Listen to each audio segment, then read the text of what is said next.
Let's talk about your most scarce resource when you're just starting a business. What is that resource? It's time. And as I say this, I realize there's lots of things that are scarce. You don't have enough money, you don't have enough people, you don't have enough, all kinds of things. And when I'm talking about time, I'm not talking about the number of hours in the day because that doesn't change. What I'm talking about is the time before you run out of money and either have to go back and get a job or have to quit working on that business for whatever reason. And so the importance of time when just getting started is one of the most important things that you can think of as you're starting your business. The problem is most people don't think about that. What they do is they think about, I got to do all these things, and so they go off and they do this and they go do that, and they just spend weeks and months and sometimes years trying to figure out what they want to do in their business, and then they work on avatar and they work on transformation statements and they work on all these things when actually every one of those is costing you your most scarce resource. So what we're going to do here is we're going to talk about how to go about buying back time so that you can increase your time to succeed factor. There's a TM on that because that's something it's my own personal term that I'm trademarking. So time to succeed, and time to succeed is very important. So there are several things that you need to be aware of when you think about time and just starting a business. The first one is time before your savings runs out. So I'm just going to use a round number because it's easy. It may be totally unrealistic. In fact, it is totally unrealistic. Let's just imagine you're starting a business. You've got $20,000 in savings. And right now it's costing you $5,000 to live per month. Now, I would never try to start a new business with $20,000 in savings, and I certainly wouldn't be doing that if I was costing me $5,000 to live per month. Let's ignore those factors and just look at the easy math. All right. So if you got $20,000 and you got $5,000 and you spend $5,000 a month, you got 4 months to make it work. And when I say make it work, you got 4 months to be earning $5,000 a month, or you have to come up with some other source of money to fund your business. And so that means that your time to succeed factor is 4 months. That's it. You've got to be earning at least $5,000 within the next 4 months, or you have to quit, go get a job, do something else to get more money in. There's a second factor about time that's important, and that is time if you're aging or have health factors. So let's just imagine that you're over whatever age, okay? I'm just going to call it 60. You can put whatever age you want to in there. You've got limited number of years of what I call full capability time these are your prime earning years at the over 60 age. So, right, when you're over 80, you won't have as much energy, you won't have as much focus, you won't have as much health. It just slows down.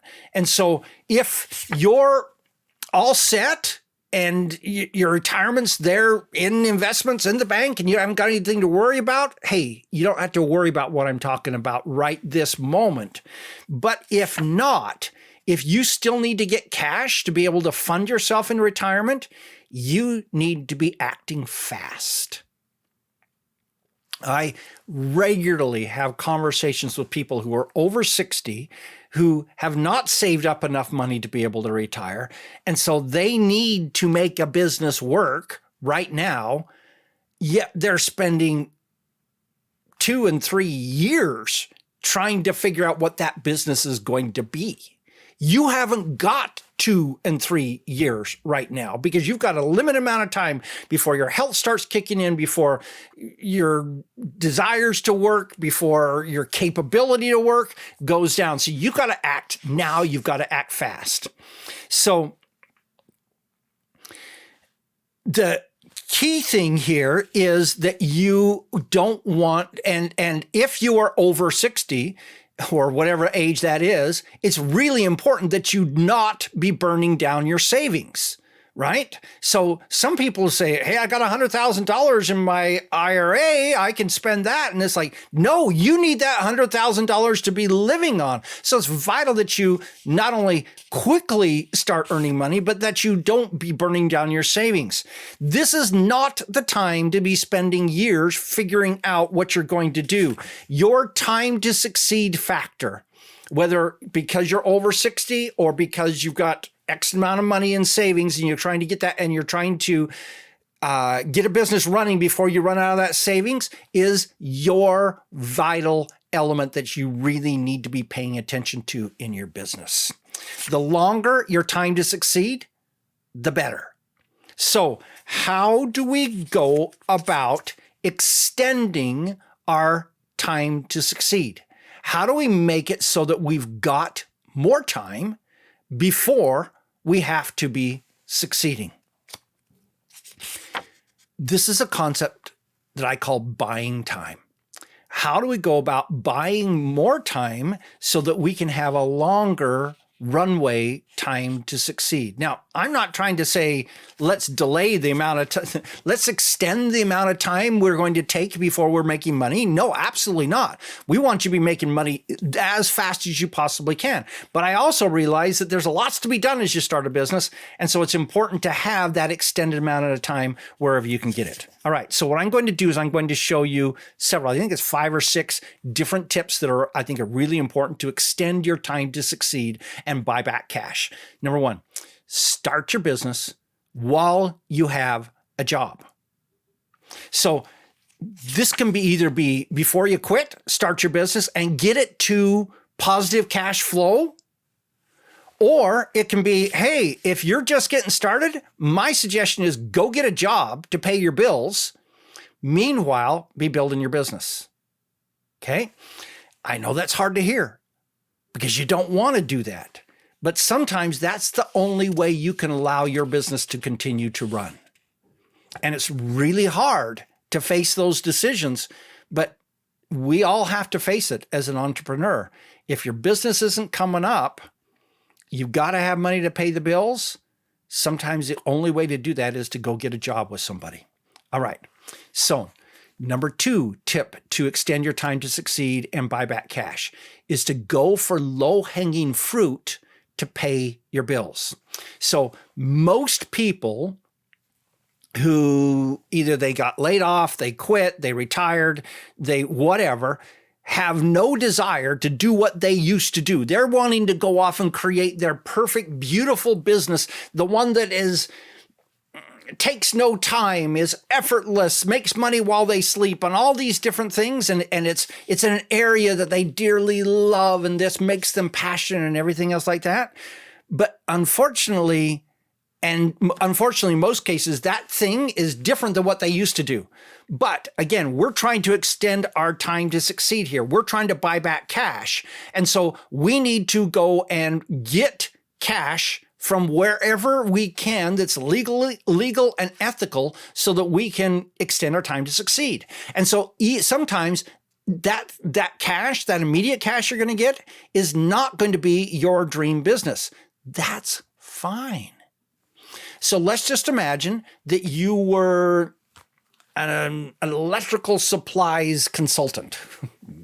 I have no idea what an electrical supplies consultant did. That's what you've done in your business, in your job for the last 40 years. Now you're quitting because you want to start a business on meditation. All right, that's great.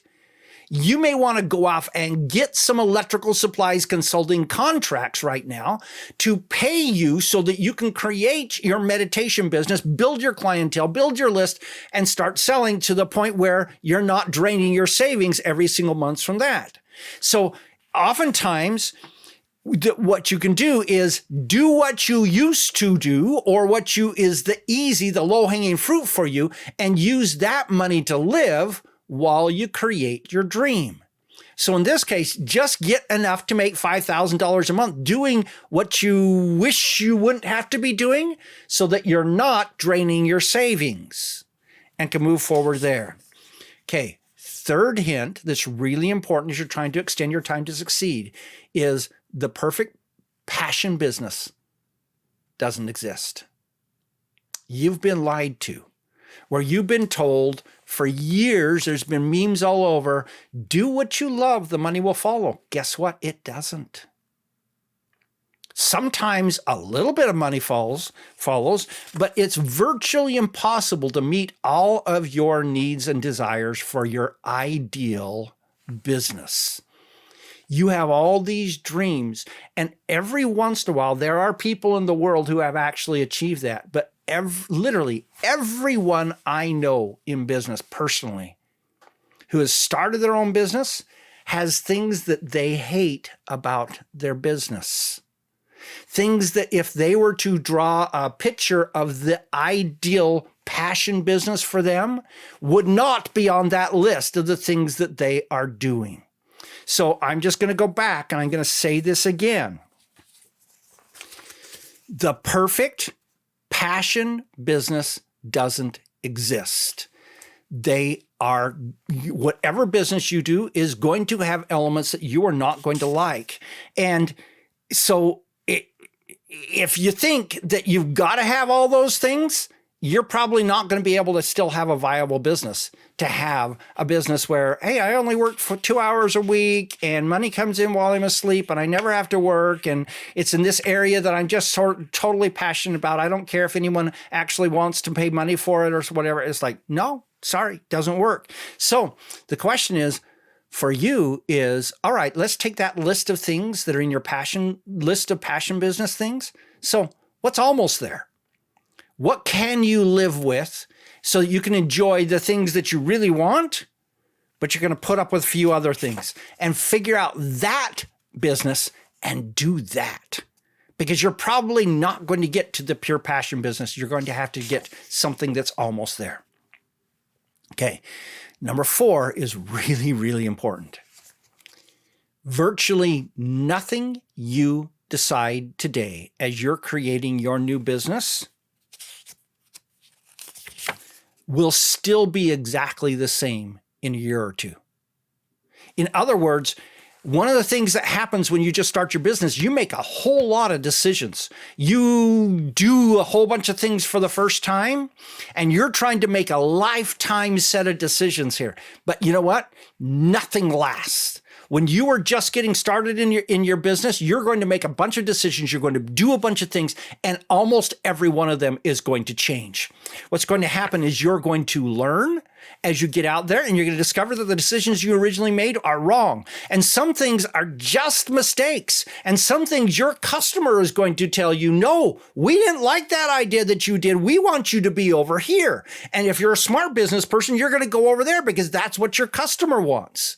And so ignore the concept of I have to make all these decisions correctly, which is a great stress creator and a great time taker in these early days of your business, and just realize I'm going to make a decision and it's probably going to be changing in the next few months. But in the meantime, I'm going to make the decision to start acting, because until I start acting and going down that path, I will never know the path I need to change to.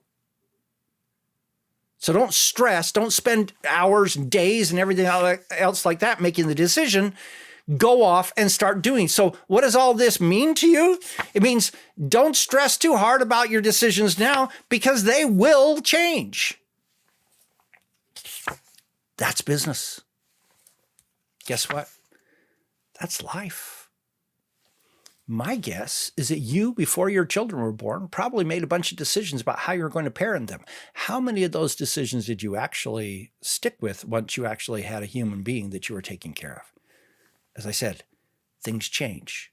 That's life. So don't waste time now trying to get everything perfect.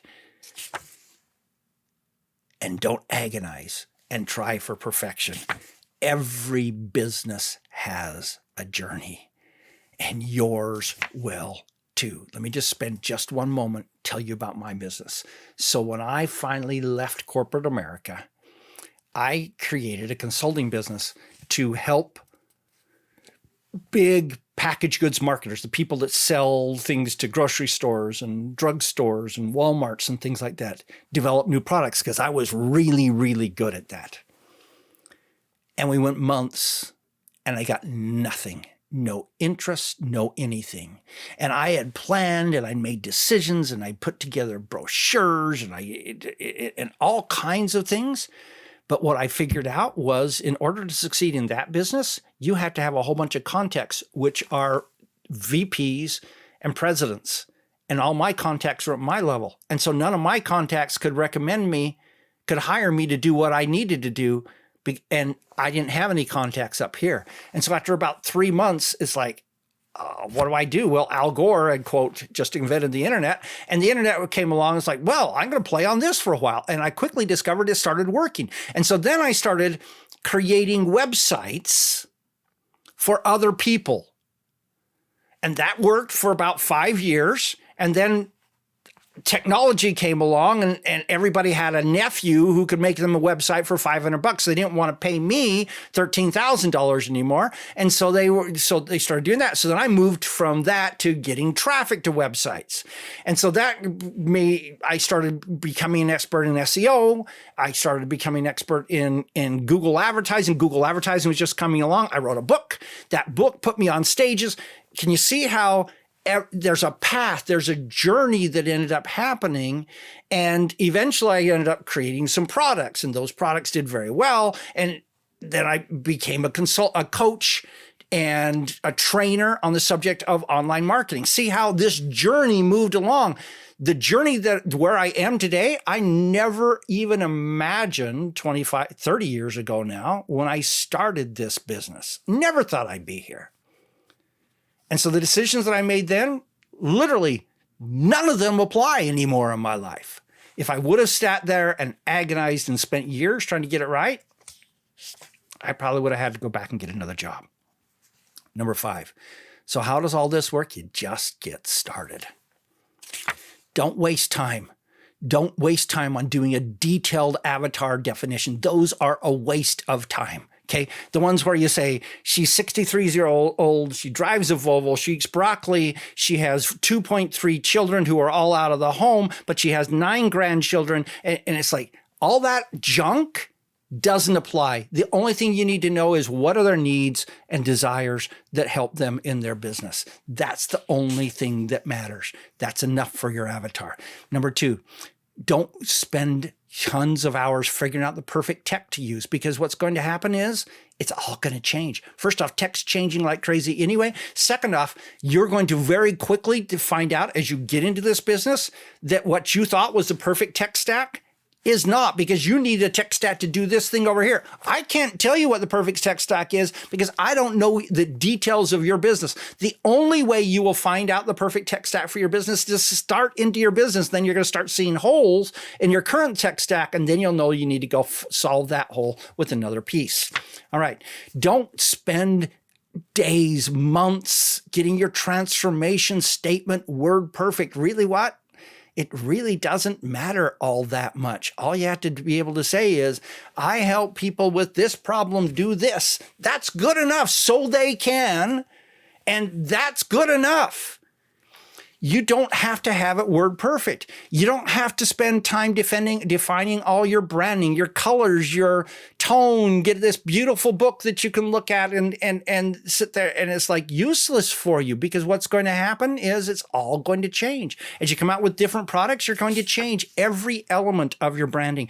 Don't spend a lot of time and money building a fancy website. You're probably going to throw it away because you're going to discover that the vast majority of everything that goes on a website is useless in the world of online marketing. So if you're going to be in online marketing, don't bother to do that. You're going to do it all differently anyway. So the question I have for you is, what is holding you back? What is eating up your time and making it so your time to succeed decreases? Does it really need to hold you back?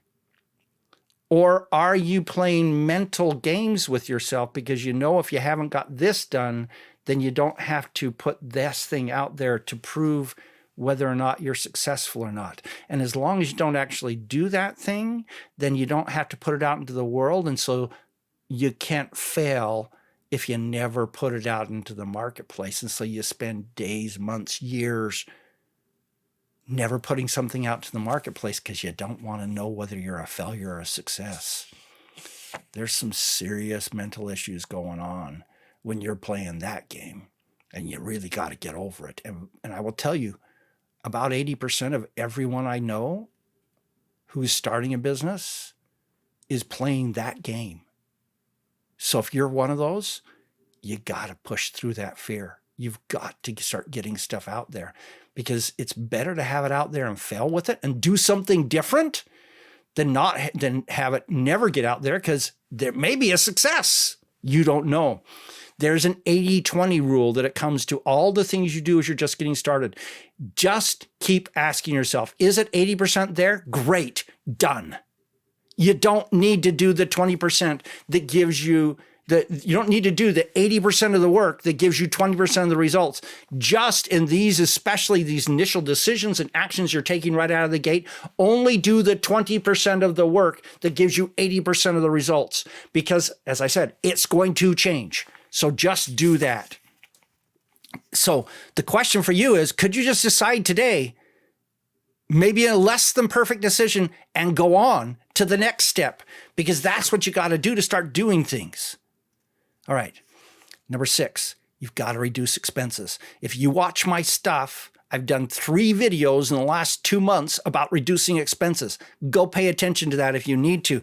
Very frankly, hey, let's go back to that thing. If you had $20,000 savings and it's costing you $5,000 a month to live, well, if you change it to $4,000, it's not 4 months, it's 5 months before you have to be making that. And if you can change it down to $3,000, you just bought every $1,000 saves you another month and a half, and it increases as time goes out. If you start reducing expenses as opposed to adding a bunch of expenses, there's lots of things you can do. So for every dollar that you save in your personal life and your business life, it extends your time to succeed. That time before you've got to be making enough money to live on every single month. Let's conclude with a quote from Benjamin Franklin, with my modification. Dost thou love life? And I'll put in my modification. Do you want your business to succeed? Back to Benjamin. Then do not squander time. For that's the stuff life is made of. Want your business to succeed? Do not squander time, for that's the stuff success is made of. What are you doing that is costing you time to succeed? Put that in the comments. What are you going to do to fix that so that you can actually succeed and move forward with an amazing, life-changing business of your dreams? That's what's at stake here. Because if you spend too much time figuring things out, the perfect business for you could become something that you simply cannot do because you've run out of money. Let's work fast now. Don't try to be perfect. It'll all change later. This is Don Crowther saying, just go do this stuff.